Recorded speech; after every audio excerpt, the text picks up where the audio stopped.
দেখেন, প্রথমত হচ্ছে যে আপনি যে বিষয়টি বলছেন সেটি একদমই প্রাথমিক পর্যায়ে। এটি নিয়ে এখনও বিশদভাবে আলোচনা হয়নি এবং আদৌ ব্রাজিল টিম বাংলাদেশে আসবে কি না সে বিষয়টি নিয়েও এখন পর্যন্ত অ্যাকচুয়াল কোনো ক্লিয়ার কোনো মেসেজ নেই। সো বাংলাদেশ ফুটবল ফেডারেশন ইতিমধ্যে যে ভেন্যুগুলো দেখিয়েছে বা তাদের সাথে কি আলোচনা হয়েছে সেটার হয়তো বা সামারি আমরা পরবর্তীতে জানতে পারবো।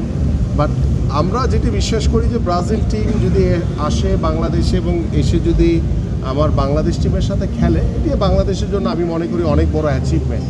কিন্তু আমার বাংলাদেশ ফুটবল কতটুকু এগোবে এটার মাধ্যমে, এটা নিয়ে আসলে আমি খুব বেশি আশাবাদী না। এই কারণ হচ্ছে যে ম্যাচ হবে হয়তো বা বাংলাদেশ ব্রাজিলের সাথে খেলবে, সেটার একটা দর্শক আমাদের বাংলাদেশের মানুষের যে এক্সপেকটেশন সেটা হয়তো একটা স্বপ্ন পূরণ হবে যে বাংলাদেশ ব্রাজিলের মতো বিশ্ব চ্যাম্পিয়নদের সাথে খেলেছে।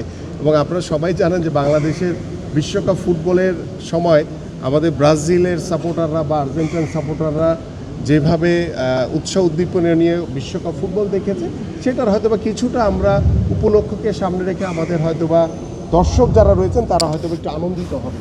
কিন্তু ব্রাজিল টিম খেলে গেলে যে বাংলাদেশের ফুটবলের পরিবর্তন আসবে এই বিষয়টির সাথে আমি একমত না। আমার কাছে মনে হয় যে আমরা যে ফুটবলের স্ট্রাকচার আমাদের রয়েছে, আমাদের ফুটবল ফেডারেশন তারা কাজ করছে, সো আমরা তাদেরকে সার্বিকভাবে সহযোগিতা করছি। আমরা যেটি চাচ্ছি যে আপনারা জানেন যে নতুন করে স্পোর্টসের মাধ্যমে একদম রুট লেভেল থেকে খেলোয়াড়দেরকে তুলে আনা।